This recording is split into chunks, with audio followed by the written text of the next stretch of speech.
সকাল আমার প্রিয় বন্ধুরা, সবাই কেমন আছো?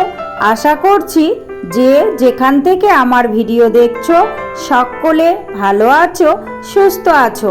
আর আমরাও খুব ভালো আছি। অরুণাচল প্রদেশের এই ছোট্ট গ্রাম থেকে আমি আবারও চলে আসলাম নতুন একটা ব্লগ ভিডিও নিয়ে। সম্পূর্ণ ভিডিওটা জুড়ে আমার সাথে থাকার অনুরোধ রইল।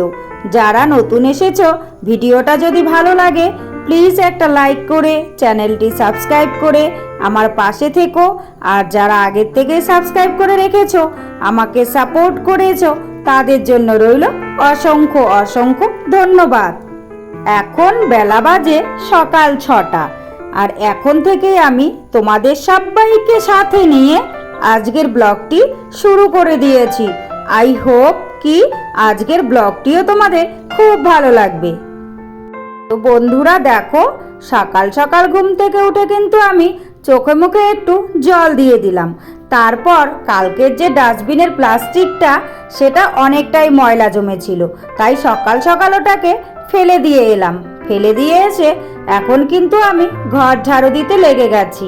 আর কি বলতো বন্ধুরা, সকাল সকাল ঘুম থেকে উঠে দেখি আজকে গরুগুলো সব চলে এসেছে খেতে।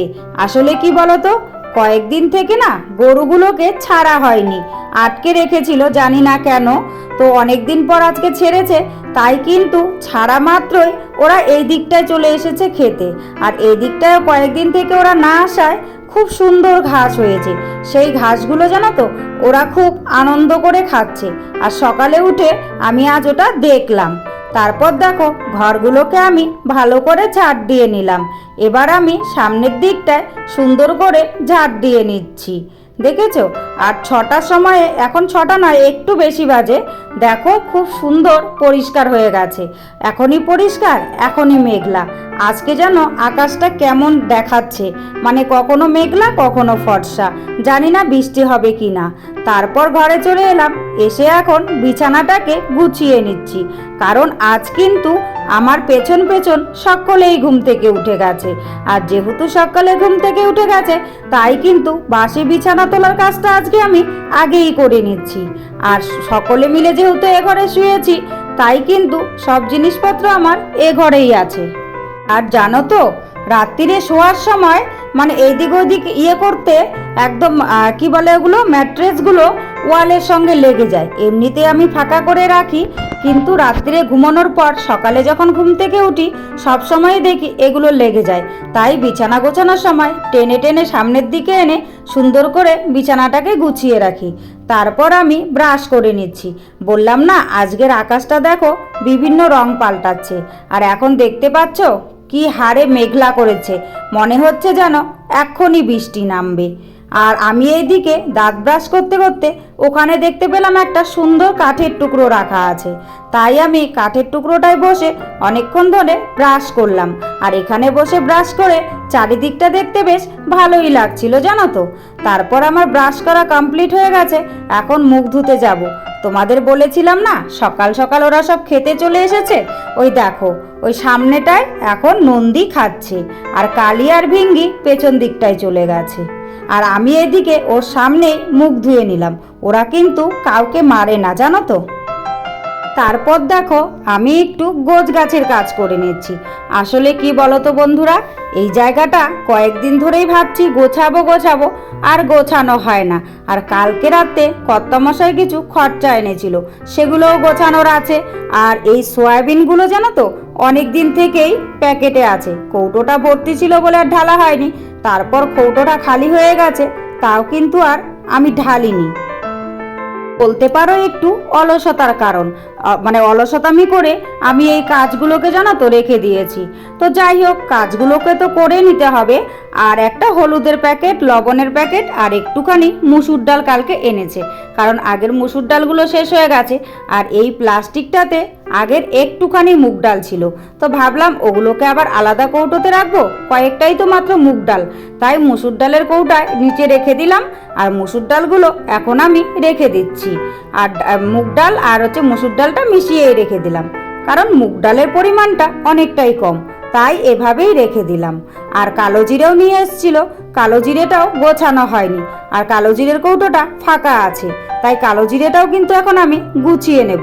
আর দেখো গুছিয়ে নিতে গিয়ে কতগুলো ক্যারি ব্যাগ বেরিয়েছে, মানে প্লাস্টিক। এই প্লাস্টিকগুলো আমার ডাস্টবিনের কাজে লাগবে। যেহেতু আমি ডাস্টবিন না থাকার কারণে প্লাস্টিকগুলোকেই ডাস্টবিন হিসেবে ব্যবহার করি, তাই কিন্তু আমার এই প্লাস্টিকগুলো বের হয়ে খুব সুবিধে হয়েছে জানো তো। কারণ প্লাস্টিক ফুরিয়েও এসেছিল।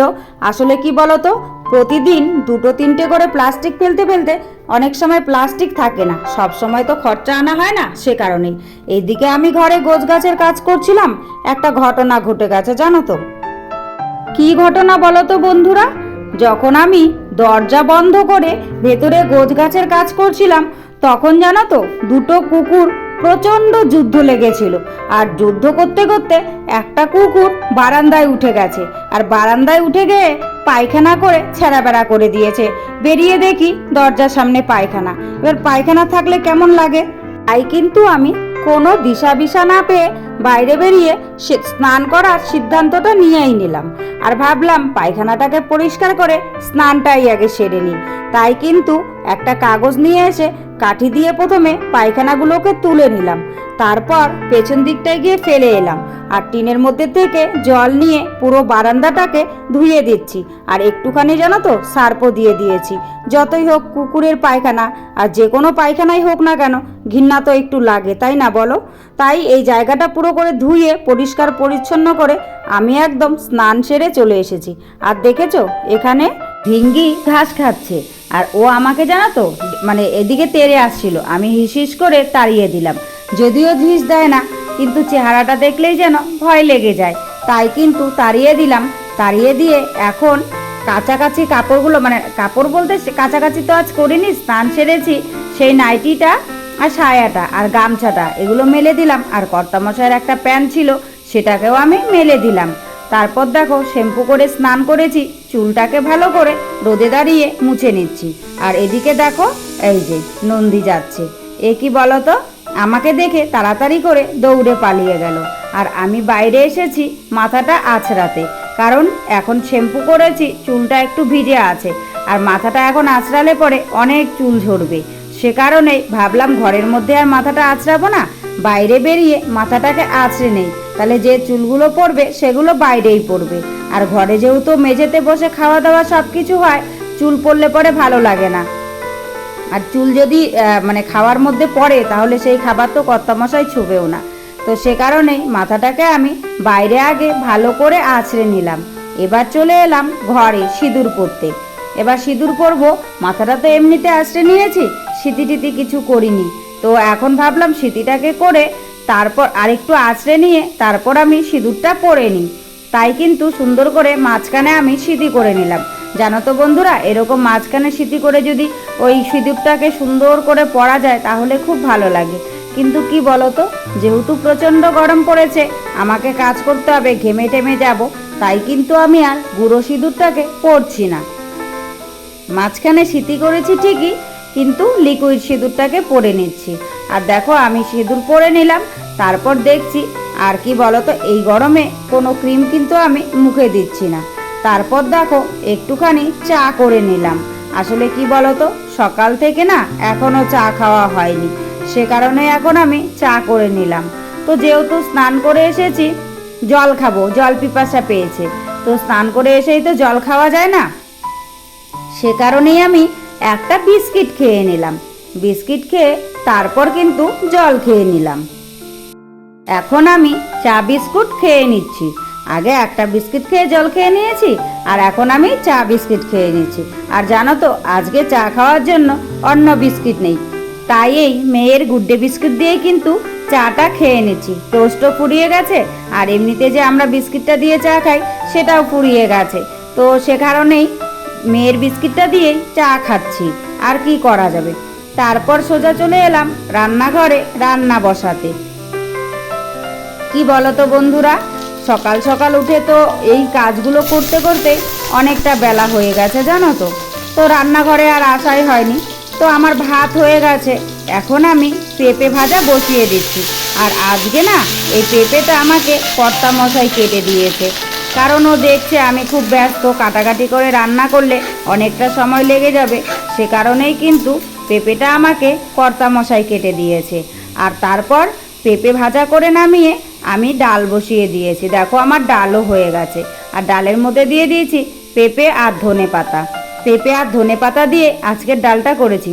তো যাই হোক, রান্নাবান্না সব কমপ্লিট করে নিয়েছি। এখন জল এসেছে, কর্তামশাই জলের পাইপটা লাগিয়ে দিয়েছে। আর জল না পাইপে একটু একটু করে আসছে, জানো তো কেন বলো তো বন্ধুরা? কারণ পাইপের মধ্যে কি একটা সমস্যা হয়েছে। তো পাইপটা মেন দুটো পাহাড়ের মাঝে দিয়ে এসছে। তো ওই জায়গাটা প্রচণ্ড জঙ্গল, কেউ যেতে পারছে না। তো দেখা যাক কবে কি করে। তো পাইপটা ঠিক না করলে এরকম না একটু একটু করেই জল আসবে, জানো তো।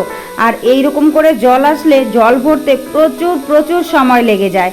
কিন্তু কি করা যাবে, কষ্ট করে এভাবেই আমাদেরকে জল নিতে হচ্ছে। শুধু আমাকে নয়, সকলকে।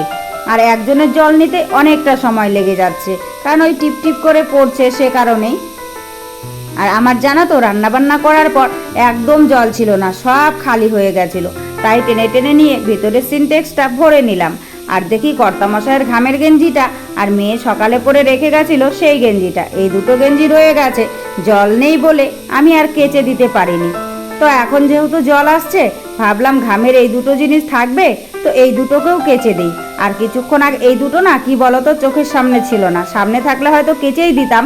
কারণ মেয়ের হচ্ছে জামা, স্কুলে শার্টটা আজকে কেচে দিয়েছি। তো তখন যদি আমার চোখের সামনে পড়তো তাহলে কেচেই দিতাম। যেহেতু চোখের সামনে পড়েনি, তো সে কারণে কাচিনি। এখন দেখতে পেলাম, ভাবলাম আর রেখে লাভ নেই, জলও চলে এসছে, তো কেচেই দিয়ে দিই। তাই কিন্তু এই দুটোকে এই দুটো ময়লা নয়, জানো তো, একবার করে পড়েছে তো ঘাম বসেছে, এই ঘামেরই গন্ধ, তাছাড়া আর অন্য কিছু না। তাই কিন্তু শুধু সার্ফ দিয়ে এমনিতেই একটু কেচে ধুয়ে টুয়ে আমি রোদ্দুরে মেলে দেব। আর কি বলো তো বন্ধুরা, দেখছো তো জল ধরতে যে কত সময় লাগবে আমি জানি না। কতক্ষণ ধরে আমাকে জল ধরতে হবে, এতটাই অল্প অল্প পরিমাণে পড়ছে আর বলার মতন না। আর বাইরের দিকের আকাশটা জানো তো এখন কিন্তু খুব সুন্দর দেখাচ্ছে, দেখো বাইরের দিকের আকাশটা। তো যাই হোক বন্ধুরা, আজকের ভিডিওটা এ পর্যন্তই। তো সব মিলিয়ে আজকের ভিডিওটা তোমাদের কেমন লেগেছে অবশ্যই কিন্তু তোমরা কমেন্ট করে জানাতে ভুলো না। আর আজকের ভিডিও যদি কিছু ভালো লাগে তাহলে প্লিজ একটা লাইক করো, কমেন্ট করো, শেয়ার করো।